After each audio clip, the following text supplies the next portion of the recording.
Arman, how are we doing, man? What's up, my brother? So I'm excited.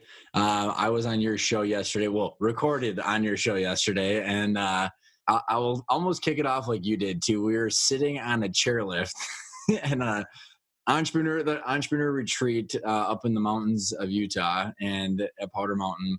There is work that is done there, as we can prove to everybody. Yes, there is and definitely work. I think what was so fun, and this is why I love those kind of trips and being surrounded by other entrepreneurs, is literally we were sitting there on the chairlift, and like within 8 minutes, it was like we got so deep into what we both love. Hmm. And you are in the thick of it with the word flow, and we started talking about what you were doing with Project Evo and your business and creating the optimal life for entrepreneurs, and Hmm. just it was awesome. And we got Hell yeah. into then talking about some of these books that I geek out on, sometimes outside of the show, on optimizing your mind and your life as an individual. And I'm excited for this because a lot of entrepreneurs have the ability to create the optimal life and build the business around the life that they want. Once they create a valuable business, as you and I talked yesterday, like, you have the more freedom to do what you want into it. And understanding the topics we're going to dive into today, I think, will help Hmm. them be more intentional of identifying what is the things that they want to explore. So why don't Hmm. you, before we get into the thick of it, what's your background? Kind of explain to how you got to where you are today, even to the podcast and the Project Evo, and then Hmm. even the assessment that you've created. But how did you get there, and what are some of the milestones? Oh boy. Well, thanks for having me, bro. I haven't been on the other side of the table in a while, so this is nice. I'm along for the ride. I'm a kid from Sacktown, Sacramento, California, and God, man, I mean, growing up there was funny. I hated it when I was growing up there, but in hindsight, it's such an amazing place because it's not the most exciting place in the world at all. There's not a lot to do, and that was the main complaint as a kid, but the diversity in social economic status, race, income, uh, mental capacity, desire for success was so varied. And so I got all these examples of some people who were just sitting on their ass doing nothing, and others who really wanted to do something and break out of it. It was one of those cities that you have to break out of to go become something. You generally aren't trying to be the biggest fish there. And if you are, that's cool, but I'd set my sights higher. And so here I am, like, just, going to a public school. I wouldn't call it the hood, but it's the hood compared to a lot of other cities and a lot of other schools. It's rough. And so it was a world class education in that sense. And one of the things I learned early on was like playground rules, like how to get out there and just become somebody and make something of yourself and not get bullied and knocked down by people that are bigger than you, smarter than you, faster than you.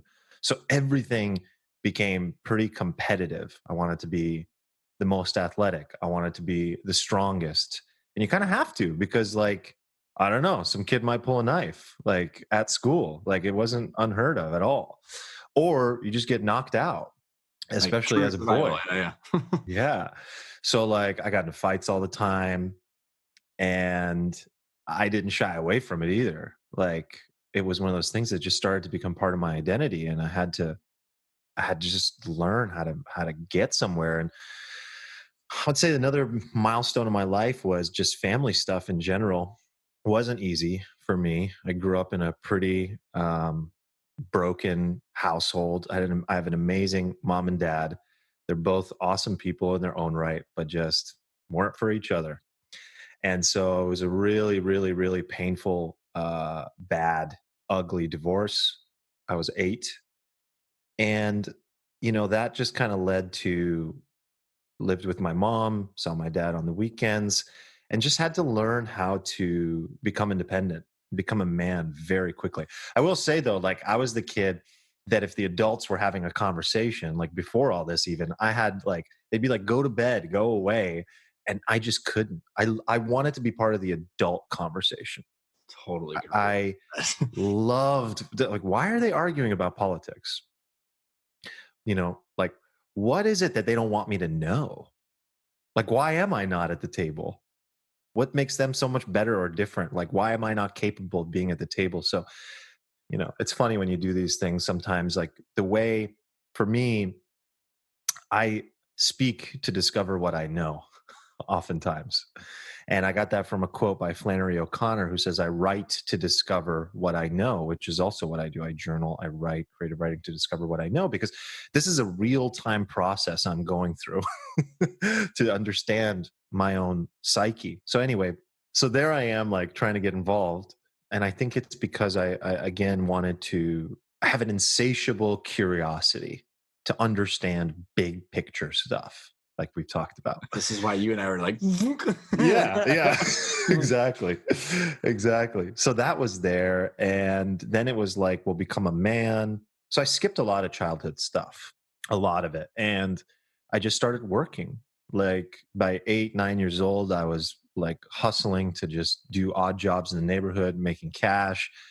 By 12, 13, I think by 13, I was working at a snack bar under the table. By 14, I got a work permit 1 year early before you're allowed to in California, which is normally 15, and working at a skating rink. And then this just evolved into every job under the sun, a lot of sales, by the way. So we have this in common too. I mean, I did everything from making juices at Jamba Juice to being a mortgage consultant to I did business to business door to door sales, selling AT&T business phone lines oh in yes. Sacramento. So imagine the adult version of the playground. Fuck. I sold cars for a summer. No copiers though. No copiers, man. You saved yourself. Almost sold vacuums. Almost sold the vacuums. Kirby's. I got one of those out of pure respect for the sales guy. Yeah. See, you respect the hustle. So I did it all, man. And then I kind of just everything in my life has been about this ladder. And I thought I was supposed to climb it. So every job and every step I've taken, it's definitely been a very linear growth. I'm not one of those people that does, I mean, it's crazy shit to some people, but in my mind, it's very sequential, very linear, and I make my decisions thoughtfully. And I move to the next step based on the knowledge and the information and the experience that I've had. And I feel ready for the next step. So it's always been this ascension. So then what happened? Like I was like, well, let's climb the ladder of work. And that was like, okay, I'm working at Nordstrom, making good money, like selling suits as a college student. Like, this is dope. You truly did sell a lot of stuff. Yeah, a lot of stuff, shoes, everything. Worked at AT&T, Singular Wireless, during the launch of the iPhone, like the original OG iPhone. That was crazy. And then that eventually led to going to SDSU for school, which was a big dream of mine. And then something really started to switch because I wasn't an academic kid. I was smart, but I had a lot of limiting beliefs and a lot of things that indicated that I wasn't smart in the traditional sense. And so then I never identified as being smart. I identified as like, yeah, above average. But I hated the system and I didn't like authority. And I preferred to, like find the way around things. That was like my way of being smart, I thought. So with everything, it was more enjoyable to me to study for an assessment. I mean, assessment. I'm in the assessment world now. To study for a test in like, dude, there have been so many times in my life that I was in the library or walking to the classroom or in the fucking bathroom before the test or the quiz, studying the 5 minutes before. And guess what? I was always around like the 80th, 90th percentile, So I was like, that's cool. Like, okay, that's what school is. It works. Yeah. I use my time to go work and make money and learn and do all these other things and have fun. And school is school. So anyway, I'm giving you a really in-depth version here, but that eventually led to getting this amazing job after college at 3M. Good old Minnesota mining and manufacturing. Which is like how we ended up meeting when we talked about 3M. I'm like, you know, Chris Yonker, he's been on my show. He also worked at 3M right by me. He's like, yeah. Like, I was like, of yeah. course. It's like Why wouldn't one you? out of 50,000 employees. You Yeah, name one yeah. employee. And within 3 minutes on a chairlift, we made all those dots. Insane. So Chris Yonker, he's the man. Learned a lot from him. He does it really well. I didn't do it very well. I did it well in the sense that I'm really good with people. I'm good at sales. You put me in the room, I can close, I can make things happen, I present things properly. I know my shit, but I'm just not someone who can work the system of being a corporate employee. As soon as the bullshit comes up, I'm like, I can't do this. I can't do it. I can't bullshit myself. And I bullshitted myself for a couple of years there. And then I went to Google and I bullshitted myself for a couple of years there too. In the beginning, that was really cool because it was all about the learning, all about the people, all about the experience, all about the high of finally being at Google. And at that time, it truly was the best company in the world, like every single year, Mm-hmm. consistently being ranked. And at that time it was also really hard to get in. I was around Stanford, Harvard grads. Like everyone was way more experienced than me. And that taught me a lot. But then I just hit a wall, man. I hit a wall where it was like, I can't keep bullshitting. I know I want to be an entrepreneur. And I hit a wall in my department and with my manager, and we just could not see eye to eye at all. My presence and who I am and who you see today was a threat to her, and she hated it. She just couldn't tolerate it. She was like, I just want an employee to do their fucking job. And so she wanted she didn't like me. So then I tried to transfer and all these other things. And honestly, I just got to a point where I was like, why don't I just leave? Why don't I just leave and go become what I call a solopreneur? And that was 8 years ago. And I've been on my own ever since. And I've done all kinds of things since then. I mean, that's a whole other thing we could talk about, but I've done so many different types of projects as an entrepreneur, solopreneur, from consulting to copywriting to creating information products and courses to software to working with amazing people that have probably been, type of people on your show, to then eventually 3.5-ish years ago, starting a company called Project Evo and wanting to solve a lot of the problems that I've gone through as an entrepreneur and also as an employee, mainly around this idea of fulfillment and flow and knowing who you really are. Because that pain that I went through in school and that pain that I went through in the workplace of not fitting right and feeling like this environment doesn't bring out the best in me was hell. Like there was a point of depression when I was at Google, actually, like toward the end. It was awful. So I was like, I got to help people with this. And this is what it's about for me right now in this chapter.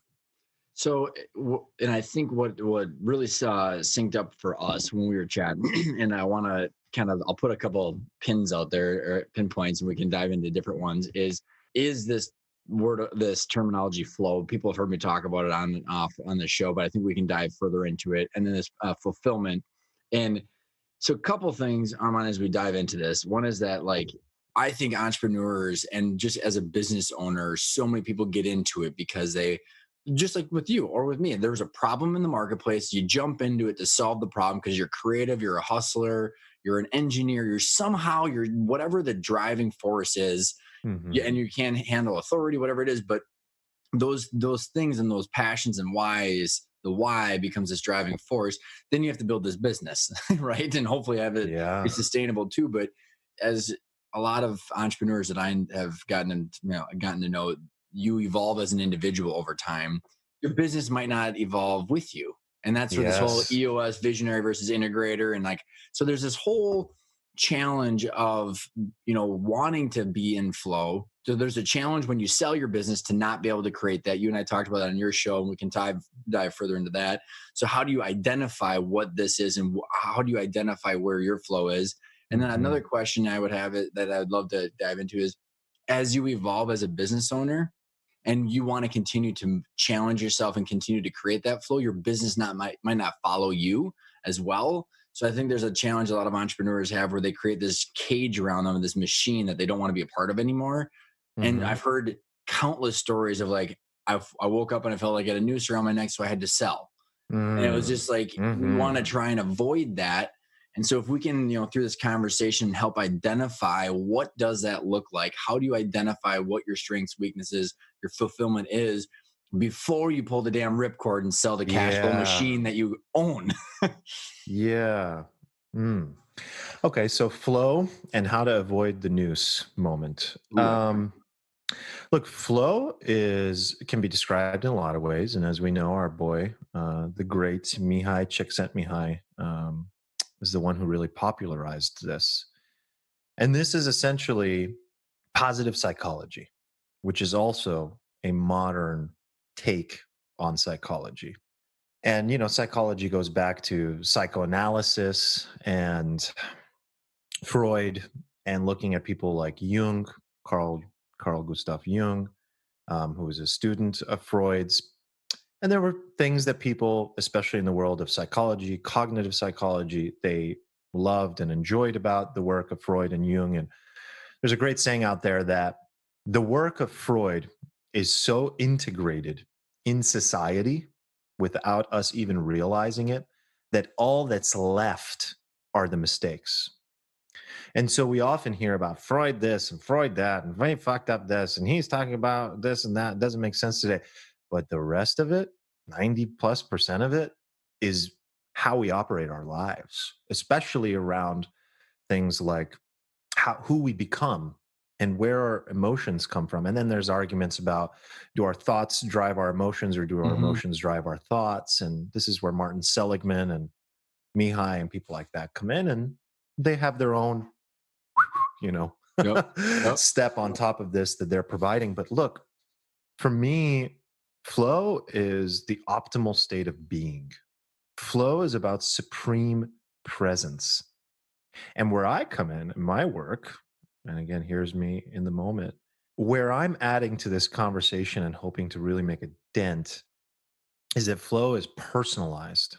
The experience of getting into flow, as we know, there are different activities for different people, of course. One person goes skydiving, another person goes fly fishing, another person writes, another person speaks, another person plays basketball. These are all activities that can get a person into flow, and we've all experienced it. It's a state of timelessness. It feels effortless, even though it's challenging. As you said yesterday, you described it as, has the right amount of challenge to it. Because look, example I sometimes make is like, let's say you've never really played tennis when you go play tennis. If you play against someone who's really badass, who just destroys you, how do you feel? Miserable and anxiety. Yeah. And like, you might have one of these comments come out like, yeah, I'm over this. Like, you're bored, right? You become kind of like over it and bored. And you just, you can't handle it. The challenge is too great. And the same thing applies if you're playing against somebody who doesn't quite match, right? And so it's all about finding that balance where Mihai talks about it being 2% more, 2% more challenging than what you're used to. And when you find that sweet spot, you're in a mode of growth. And another important factor of flow is that there's feedback from the experience, and you're able to understand and measure how you're performing. And if you have that moment where you lock into an activity that you enjoy, you're getting the feedback, and all of a sudden, from the element of neuroscience, the part of your brain that does the thinking, the prefrontal cortex, just sort of dissipates and goes into the background and shuts down. Like a high. Yeah, it's like a high. And when they look at, a lot of people have heard the example. I'll use the examples that are popularized because then, connect the dots. Oh yeah, I remember reading about that. So like, they observed like hip hop artists doing like rap battles, that same thing, that's a flow state exercise. And they looked at that and they saw that part of the brain that does critical thinking was just off. And it's almost like there's this other person, this other energy, this other entity showing up, and it's coming through you.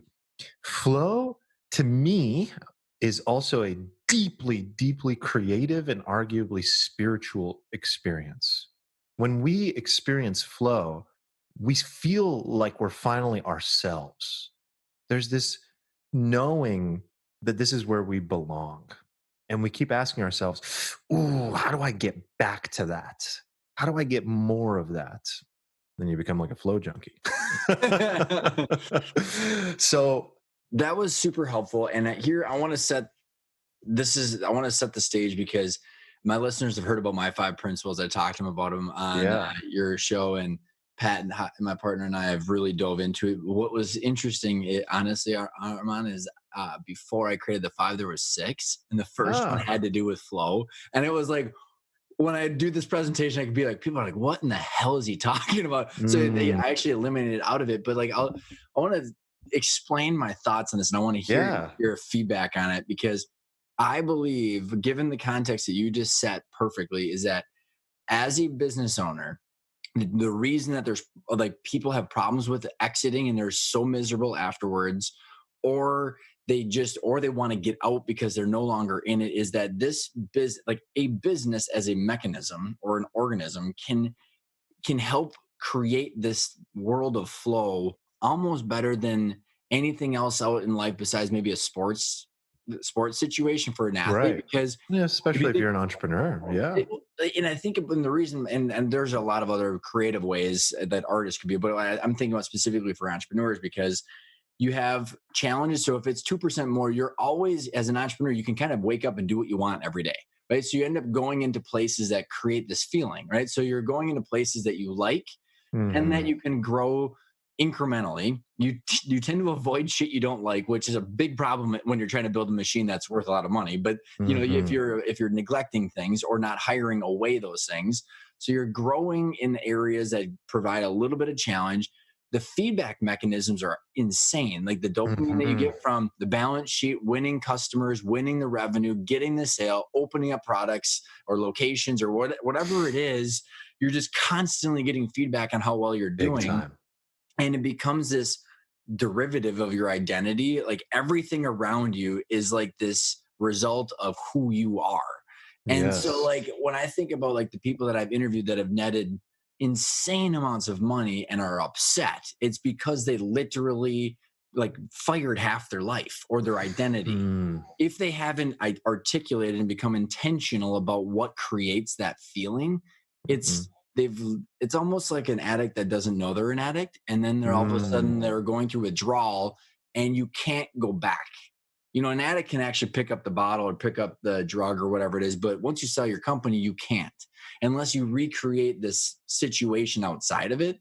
And Right. I truly believe that this topic is one of the most important unspoken about issues why the boomer generation or a lot of entrepreneurs will not even talk about how to grow a business that's sellable because it's like telling you that you're going to sell your identity. Even Mm. though building a valuable business is one of the most freeing things you could do to create more flow and not have to sell your business.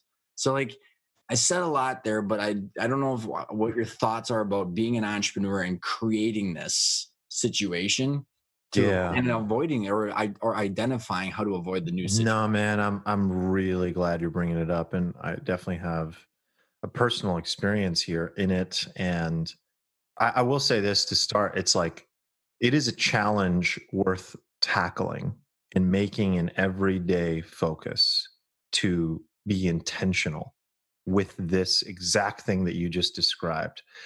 But my point is, it's a challenge. It's really hard because it's so easy to get lost in your business. So, do I agree that a business is the ultimate medium for experiencing flow on a daily basis? Fuck yes, absolutely.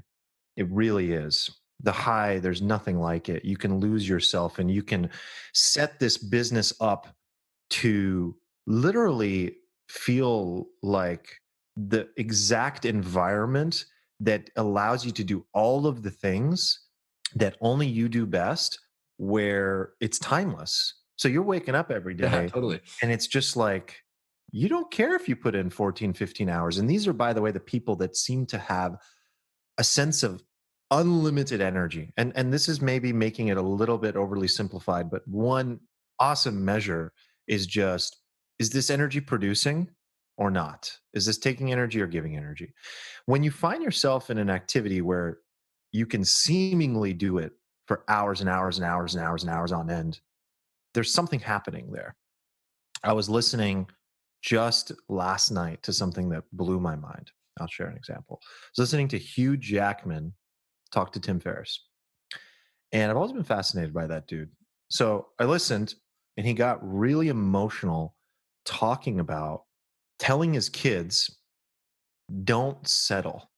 Find that thing that truly puts you into a state where you feel like this is the one thing that you were brought here on earth to do. Now, he puts a religious spin on things. Some people are religious, some people aren't. It doesn't matter. We all have to have a form of meaning in our lives. And a business is a beautiful way to exercise that meaning. And if you can set it up in a way where the activities that you're performing on a daily basis bring out the best in you and are super meaningful and make an impact on others, and you just feel absolutely high, I don't think there's anything better than that. Now, here's where the challenge comes in. I think that the benefits are very clear. Here's the challenge. Business is very challenging. The needs and pressures are constantly fluctuating.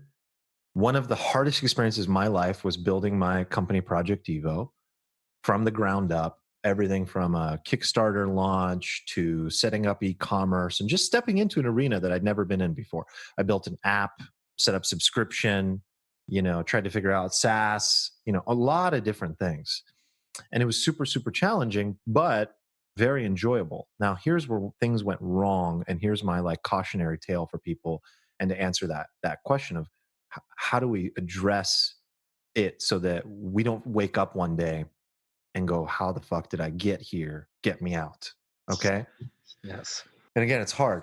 So if you're getting into flow, you have to be able to measure something like this without some form of accountability and measurement. And again, you could do this just through a really simple process of self-awareness, like by journaling.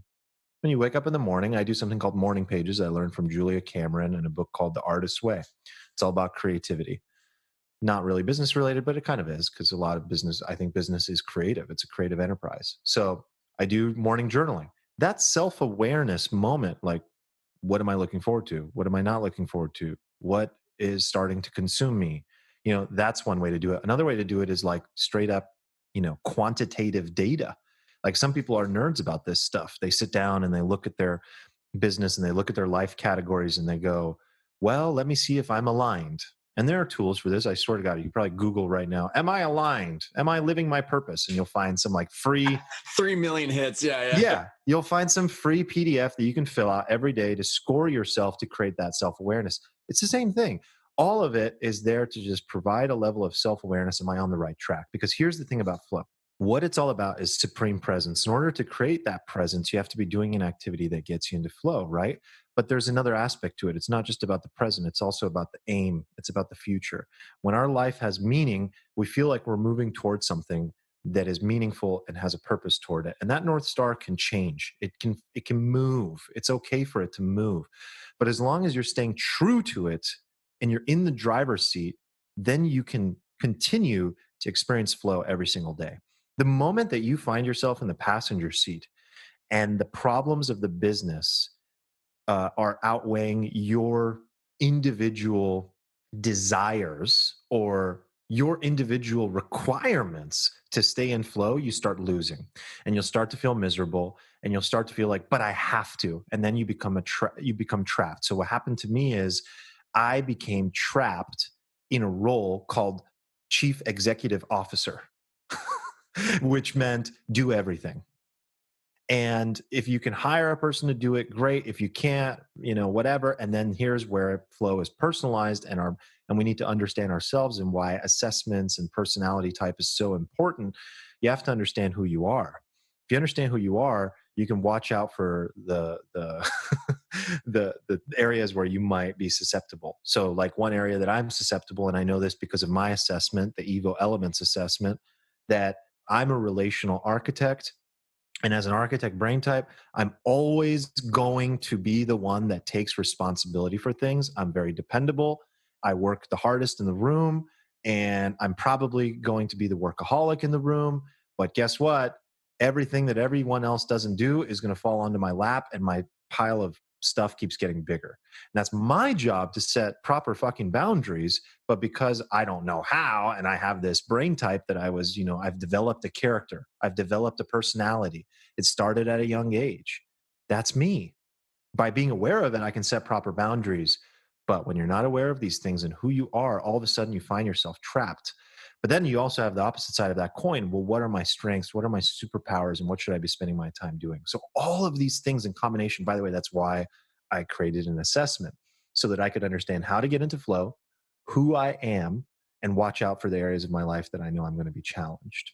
Well, I was gonna say this is so gold and so much gold because, like, when I think about the crazy dynamics of how people truly experience these problems, is like, you to build a valuable business, you have to be aware of all of these things, and you have to Mm, actually go into places that don't create your flow, right? So, as an artist, you have to go into places that are not enjoyable. Salespeople that are, the sales entrepreneur have to get into finance and ops. Someone that's an engineer has to get into sales, and like, there's all yes. these different areas of like how to build this. And I think what you said was really interesting, is because the moment you wake up, like, here's what I'm seeing if you might do a better way of articulating this, Armand, is that you're on this high and you're doing this to the point where you wake up and that noose happens like this, right? Mm, So when that happens, it's because the business is suffering in all these other areas, that the cash and the actual financial stability and health of the business becomes a problem, or it's mm, not sellable or transferable because you focus on so much of this other thing. So that awareness of, I want the F out now, but then mechanically it's too late. And however, to find someone that is in flow and essentially the addict or the flow junkie, and say, hey, hmm. by the way, you need to be self-aware and you need to work on things that are not as enjoyable to create a more valuable company, so that you can actually go back and always be in flow and never Mm, have the risk of losing it. Does that make sense? It's like big and I time. found that right there has been my 6-year marketing problem because it's Hmm. impossible to get through, because people are like, I'm loving this, dude. I'm just loving this. I'm Mm, growing. And then they wake up and they're like, I want out. And I'm like, well, you sacrificed all these things for 10 years, and because you only lived in the places you loved. And then you woke up and you said, I want out. But then the house only has awesome countertops and it's got mold in the ceiling. yeah. So then I mean, this is where you are the expert, man. It's like, this is where I'm learning. It's like, so are you saying that in some sense, we have to put a percentage of our efforts on things that we need to build some sort of core competency in, or we just need to make sure they're properly set up so that we build a thriving business so that we can then take back our time in the future? And I guess my question and thought about this is, and what I've gone through is, how do you prevent yourself from getting stuck in those things that you didn't sign up for? That's the challenge that I think a lot of entrepreneurs go through. It's like, if you tell me like I need to do that stuff, sure, I'll do it. But in my experience, what happened was, let's say I wanted to spend 80% of my time, ideally, like that's an aim, doing things that I uniquely do best. Mhm. And like that should be something every person in the company, like everyone should be doing the thing that they uniquely do best, at least as much as they possibly can. But then all of a sudden it was flipped. It was like 90% shit that I didn't want to do or shouldn't be doing, and then trying to have the self-awareness to go back toward, oh, I need to be spending my time here. And it's always in the back of the mind. It's like, this is where I should be spending my time, this is where I should be spending my time, trying to optimize for that. But it's easy to get lost. Yeah, man. I think, and this is where it's funny, because like I want to make sure I continue to go back to that thought, is I love like the things that we're talking about more than, and this is where my whole life has, and then I learned the mechanics so Mm, that I could stay here, right? And what I found is that, so when I say, I give that little foundational point, because I'm going to go into a little bit of a technical nature, which I never was I was never technical or financial in nature. I just found I had to, so I could continue to talk about these kind of hmm. things. Is that you say, okay, well, that's fine if you like. I mean, if you enjoy one part of the business, there like because there are engineers who will literally engineer their way into the red because they don't know how to sell. And Hmm. I've seen $10 million businesses that do that, right? They just continue developing new products and they don't know how to Yes. sell, and then they go out of business. Or a salesperson who knows how to sell. They don't have any good financials, they have no good operations or anything like that, and they sell themselves into the red as well. And so, like, I think Mm. in order to like truly create the freedom to be who you want to be and flow in the day-to-day role, which again is the difference between ownership and management. If your role, Mm. if you want to be the relationship architect and the big partnership strategic person, there's a payroll that's associated with that. You need to hire out the other things. And what Mm. I've seen too many people get into the problem of is the owner grows this business and they're solving for annual income. So they're solving for this year's distributions. And they're going, Mm. no effing way I'm going to hire this person because I want my boat or cabin or Ah, car. Instead yep. of saying, hey, I'm good with my $125,000 salary or whatever they're giving themselves. I'm going to reinvest those distributions to get that out because I'm growing a more valuable business. And it's that, like you and I talked about yesterday, of like having the short and the long term kind of imbalance. Hmm. And it's just, I guess the point is like so much of it is immediate gratification because of flow. And you say, I like you just said it, like I'm asking you to sacrifice certain things, Right. whether it's money to hire those things out and keep your boundaries and awareness of that so that way you can actually continue to live in that once the company thrives. Hmm. So many people go straight Hmm. to the flow and straight to the money, and then it's just like voonk, and they're just done. Yeah. And Yeah. then the moment they realize they're like, hey, I'm spending 90% of my time on shit I hate, Hmm. it's like, well, you can't transfer whatever this mess is that you've created. I mean, Right. yeah, you've got a solid salary and distributions, but like who else wants that chaos? Yeah, yeah. And there's, just basic foundational things like learning that a lot of people I think get this wrong where they talk about working on the business, not in it. That's just a classic thing that we hear in the business and entrepreneurship world, right? It's like being the owner, working on the business, not being in the weeds as much as possible, playing in your area of strength. But I think one thing that I embraced, and I don't regret at all, was, well, that's not an overnight thing. Like if you want to work, if you want to achieve and get to the point where you can work on the business and be a little bit more high level on the macro scale, you have to go in the business hard. Like, Hmm. and I embraced the hell out of that. Like I went deep into everything. I mean, customer service, tech and development, e-commerce, Amazon, fulfillment, sourcing, manufacturing, developing a core competency in everything. And everyone's different. Some people don't want to get their hands dirty and they're like, no, no, no, I'll just hire for that. Maybe this is like a thing of just wanting to have all stars as well. I don't like hiring someone who I'm not absolutely sure knows way more than me and is at the top of their game. Hmm. Hmm. So one of the things I love to do is go into something, learn it, knowing that I can learn it faster than most people, and then come in and try to hire someone for that role. Like, all right, you're going to be our Amazon account manager, and then getting on a couple interviews and seeing if they really know their shit after me having spent a month or two in it. That makes me feel good and secure about building a stable company. That each person we're bringing in is like an absolute all-star and A player. Because another mistake I made in the beginning was we were growing fast and it was moving fast and we were like, whoa, my god, we need help. So I just went to my network, was like, oh, I had this guy that was interning for me, I had this other guy that reached out, was like, I'd love to help you, and I take a job or whatever. I was like, okay, great, we need all the help we can get.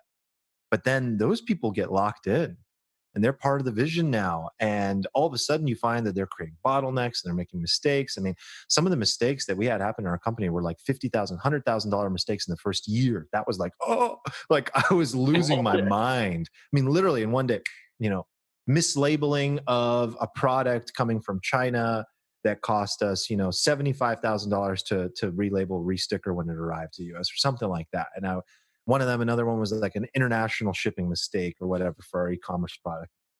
But these were all due to the result of not having hired A players.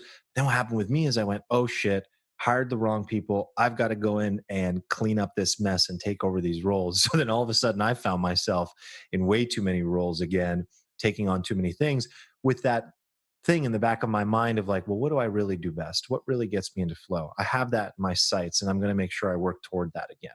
So I'm going to make sure I'm constantly self aware that every single day, at least 1%, I'm moving from 90% or 80% being things I don't enjoy back to the 80% where it's my superpower. And that's it. That's the self awareness. So I think in order to prevent that day where we wake up, if we're recognizing that we're moving in the wrong direction, then we need to self correct the moment we sense it, you know? You nailed it. So there's a couple things there that I'm curious on actionable ways of like how you live this because you created a business around being self-aware. And Hmm. we're on here because we're both like flow junkies and the psychology junkies of this. For someone that's listening, hopefully they're going, okay, I'm starting to get it, or I'm curious. Hmm. How do you become self-aware? Right, like what are the ways? I mean, I know you got the PDF, the example you also, it was like great. It was like, yeah, if you Google this, there's ways, but like when you think about someone that's just starting on this concept and saying, okay, like I do probably find myself only playing in the places that I like to, the things that I'm probably good at and the things Yeah. that I enjoy. How do you start to become aware of it? And then, so what's the process of becoming aware? And then also, Armand, is like, how do you, as an individual and an entrepreneur, make sure that you're setting yourself to engineer this landscape where you can constantly have that, whether you have the business or not? And I think recreating that scenario of all these examples without a business is tenfold more complicated because you don't have this sandbox to do this in. Right, right. Okay, so I love the self-awareness question. I think that I think that it's honestly one of the most important things in life. I mean, no joke. I mean, it goes back thousands of years. The unexamined life is not worth living. If that was actually something that Aristotle said. So here's the deal. There are some, I think, basic pragmatic ways that a person can become self-aware, and the purpose of it, just so that we have like a why behind it, is that a life where we are aware of our strengths and our weaknesses is a life where we can adapt ourselves to the environment in a way that sets us up to just feel better. Like this is about feeling good. This is about fulfillment and the elusive happiness, even, which I think is the most important thing to be optimizing for. Like that's it. Like, yes, the business is cool. Yes, the money's cool. Yes, flow is even cool. But like, what are we really after? Feeling good. Like, let's really get it simple. So, if you have higher emotional intelligence and higher self awareness, and you know who you are and you know how to spend your time so that you can feel good, you're going to feel better. So, that's important to start with. The first thing I wrote this down a long time ago. I just pulled this up. It was like when I was really starting my process of self awareness. There were three questions I asked myself. First, I asked myself, but then actually, what I recommend is you go to. It's a simple exercise. Pick like five people, maybe seven, even. As many as you like that are close to you, that are people that you whose opinions that you respect, but of varying degrees of closeness. So one might be like your brother, who's really close to you, and another level might be your coworker, and another level might be like a friend of a friend that you've interacted with a few times, but comfortable enough to have a safe conversation with. And you're going to go to them and you're going to say something, and this is going to feel awkward for a lot of people, but you're going to say, hey, look, you might just be in conversation, of course, like do that in a way that makes sense, but you want to ask them three questions, and you want to tell them that you want to preface that their answer is not going to offend you, especially in the date that we're recording this, 2020, where everyone is fucking offended by everything. You want to be really clear that Yeah. you want this information for your benefit and that it's not going to offend you. Okay. It's ridiculous that we have to preface these things, but it is what it is. But the reason is you want their honest answer. So question number one is, what is something I do better than most people? That's it. You want to start to see a pattern. This is all about pattern recognition. What is the pattern? Like if you can start to identify a superpower in your life, man, that's power. So you're looking for the thing that if you were to double down on and invest, you could become superhuman at. And you're looking for the thing that you uniquely do best, meaning you might be a great CEO, but like a lot of people could do that. Maybe you do need to hire someone to come in and do that. And what you uniquely do best is speaking on stage, you know? Such a good, it is because I think what just to take a pause on on this Yeah, situation or this please. topic is like you said that you're the job as CEO, and I think there's a lot of preconceived notions of what that job of CEO is, right? Like, and that's different. What you just identified then is being a speaker or someone that's an inventor or someone that's like unique. I like how you said relationship architect earlier. Like Hmm. each of those things are different than managing a P&L and making sure things are driving forward for the bottom line, right? I mean, that's Big it. Like time. those are different than just the role of a CEO. Big time. It's like, I don't know, like Elon Musk isn't trying to be a charismatic leader. He's not a Jack Are you Welch, you know. sure? He's not. I mean, he mumbles himself across stage, and he's not the most charismatic speaker. But what he is an absolutely brilliant engineer. You know, so he knows where to spend his time. He knows that he can create world class products and work with brilliant people and attract great people. And he's good enough at speaking that he knows how to create curiosity in the marketplace about what's coming and play the game really well so that people get excited about what he's building. So again, it's like it takes time to master this. But there's a question also that's related to this question that is a driving force in my life that I'll share. It's a question by Alan Watts, who's a famous Is this philosopher. question number two, or is this No, okay? this is just a sidebar on Okay. question number one is what would I do if money were no object? Oftentimes, what you would do if money were no object is related to the thing that you uniquely do best, that is your superpower. So it's a question definitely worth mulling over. Question number two is what is a habit that I may not be aware of?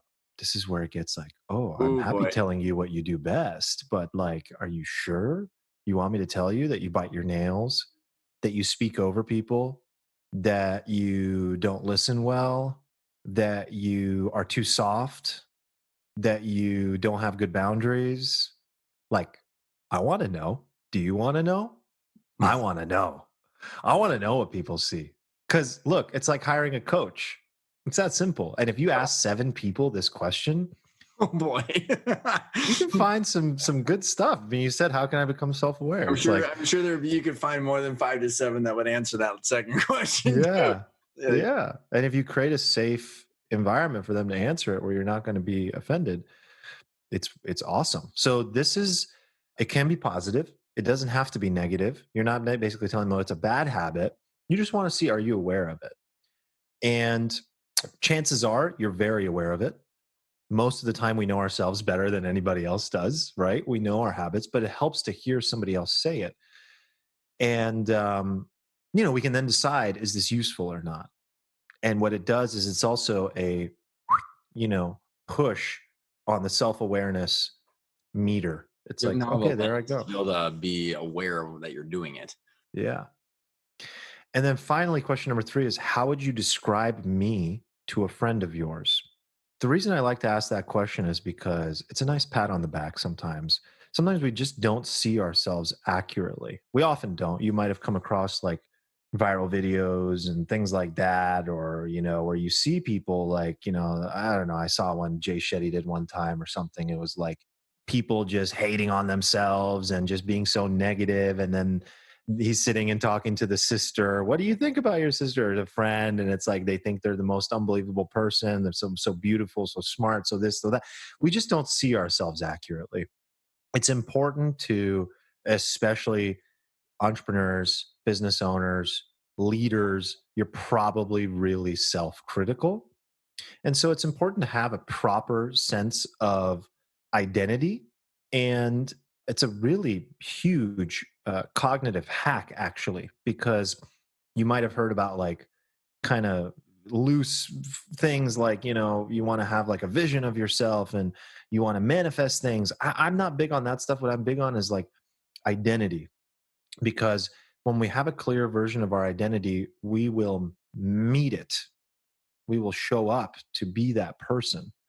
But if our identity is that like I'm just average, or I'm not good looking, or I'm not very smart, or I'm not very good at making deals, like that's just the way we're going to show up.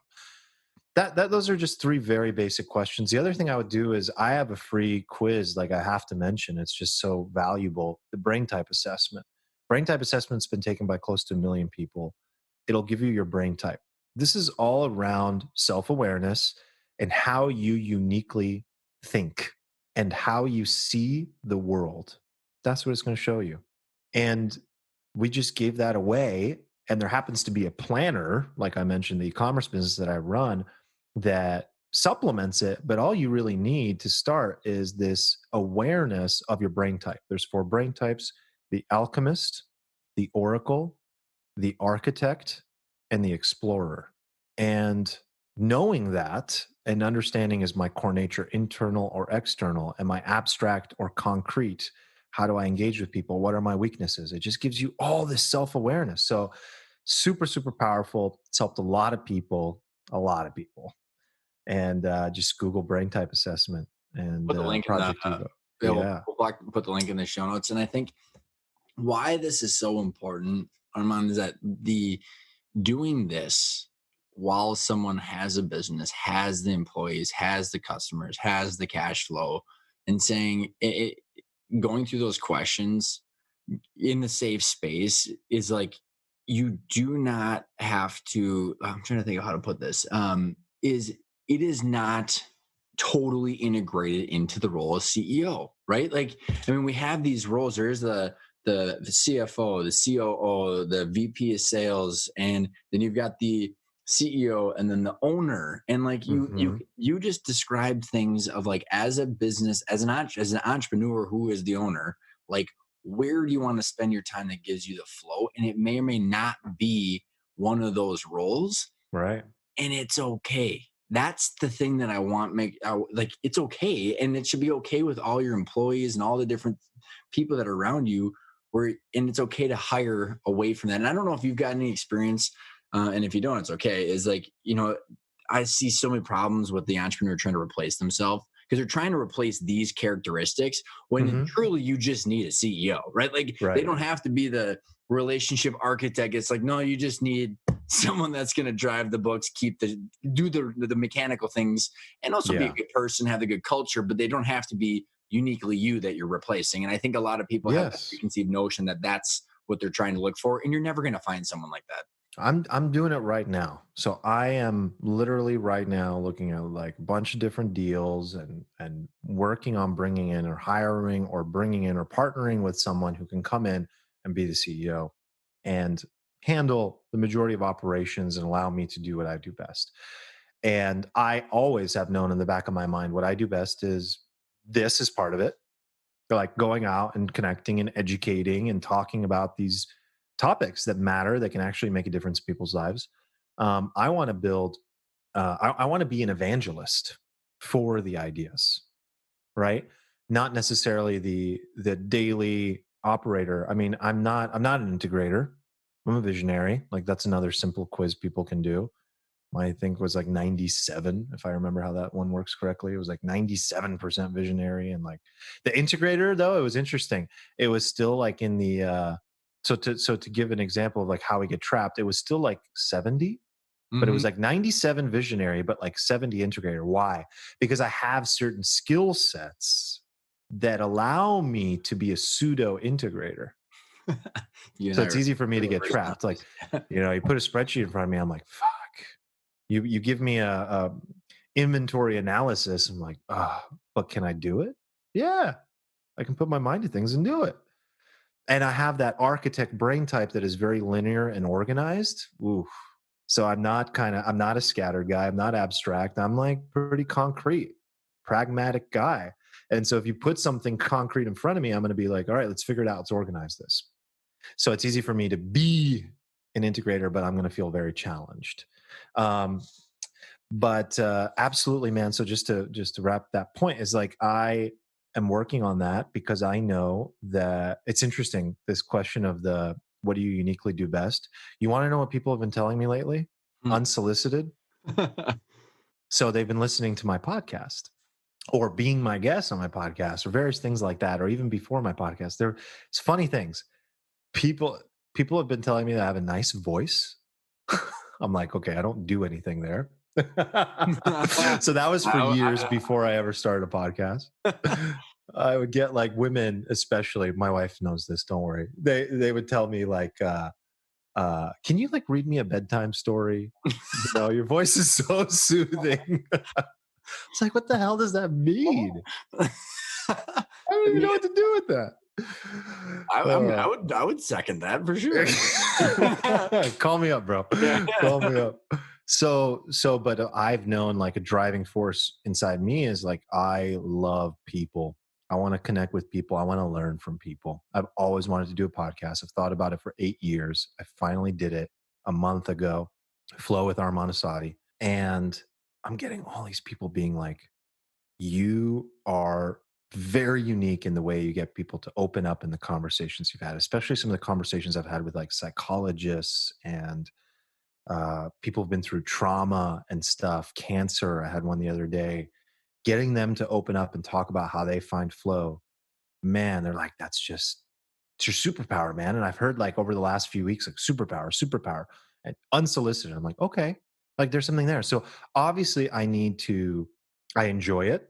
It gets me into flow and I'm getting feedback and external recognition as well. Not that I do it for that at all, because the only reason I do it is for me. I think that's very important. And I've recognized that I need to shift into that, and that I can also be an evangelist for Project Evo, going out, whether that be stage or talking or connecting or whatever, because that other part of my personality, by the way, so brain type, architect, alchemist, all that stuff, that's one piece of your personality. It's not your personality. It's just how you see the world and how you organize information in your brain. So it really helps you with productivity and Mhm. finding focus and flow on a daily basis. But my full personality type in our elements assessment, business owners would love this. We have a full personality assessment where you get like a 25 to 30 page thing, super, super detailed and broken down. I'm a relational architect.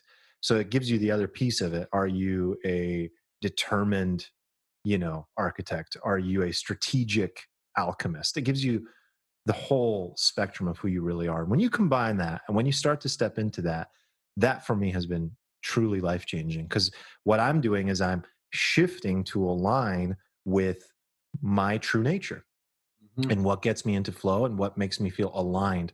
And I have found, by the way, just to get into mental health for a second, when we're not aligned with our personality and our business is no longer a reflection of our personality and it's something that we didn't, it's just not us anymore.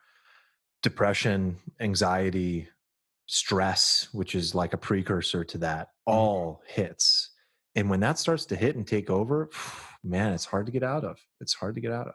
Which is why people then try and pull the ripcord Yes. and I think it's so crucial to identify this, because I think this is, and there might be an argument to integrate some of your stuff into our first principle is you know to identify, should you keep your company, should you gravitate towards one sort of transition, or whether you're keeping the company as a chairman or you become the just the spokesperson or chief culture officer, you do an ESOP, internal transition, because you don't want to sell to a third party that does something different with your baby, or you hate it so much that that might drive you towards a different option. I just think that you just identify this, and even if you identify that you should exit it at some point to a third party, like, how do you recreate that without Mhm. the infrastructure of the business, right?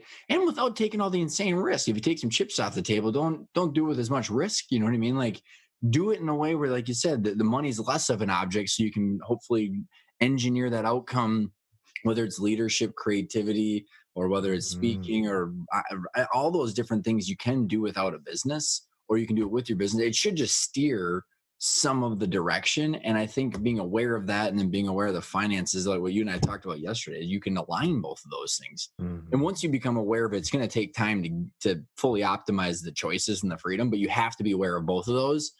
'Cause so many people, I mean, you've probably seen it, like, oh, it's all about the money. I mean, you and I talked about VC and the startup world on your show a little bit, and like, it's just Mhm. all about that delayed gratification for the exit, and it's just misery, money, misery. It's like, oh, that was awesome. Not to say that's always the case, Uh-huh. but like, Yeah. it's I just think being Well, aware of their both. model is to ensure you run out of your runway and need more money. It is. Yeah, I know. They want you to raise more, raise more, raise more, raise more in hopes that you are the 1%, 0.01% moonshot that gets to the point where, and then that's the problem with these companies too, man. It's like they're Well, not businesses. They're not generating cash flow. Yeah. Well, and I think about even like in a private equity purchase or a strategic purchase, they're buying a business because the owners neglected other parts of their business because they were only focused on their flow. So they're going to come in there with a more holistic view, saying, Mhm. hey, here's what we're going to do to it. So I just think about being aware of what you're talking about, and the financials. First and second principle allows you to do the rest. And there's a reason there's an order, and you have to identify yourself first, because Yeah, otherwise man. you might be solving for the wrong things. Well, that's what you said to me on the chairlift that made me go, what the fuck? There's a guy talking about intention and knowing who you are and making sure that you don't wake up in 5 years being like, how did I get here? Why aren't people talking about this? Thank God you are. That's why we're here. As we're wrapping up here, so why don't you give one question before you jump into your contact information, where they can find you? What is your definition of intentional? Truth. That's what feels right now. I I like think that. that we have to go inward and we have to know what our truth is. Everybody has a different truth. Knowing your truth starts with self-awareness, starts with that inner game. Find that truth that rings so strong, and is like unavoidable. Like, and then set an intention around that. That's what it means to me. I love it. I'm gonna have to just take parts of that for my own truth. What is the best way to get in touch with you? I know we'll put all the links in there, and you got Yeah, yeah. resources available for us too. So the best way to get in touch with me, Instagram, Arman Assadi, at Arman Assadi. I'm actually, so I do text. I think that's probably the most direct way to get in touch with me. 619-825-2595. You can text me directly, chat. Let me know what you thought of the episode. I love connecting with people. I really do. And then I got a brand new badass website that I'm super pumped about, armanassadi.com. Everything else is there. Is your podcast there? Yeah. And then we got the assessment. Yeah. So obviously the best, you want my content, you want to listen to the podcast, it's Flow with Arman Assadi. It's on the website. It's everywhere. Apple, Spotify, Google, Stitcher, and all the ones we've never heard of. It's all there. Yeah. Hey, man, this has been just a blast. I'm super happy you came on the show. I'm super happy, man. Thanks for having me, dude. This was awesome.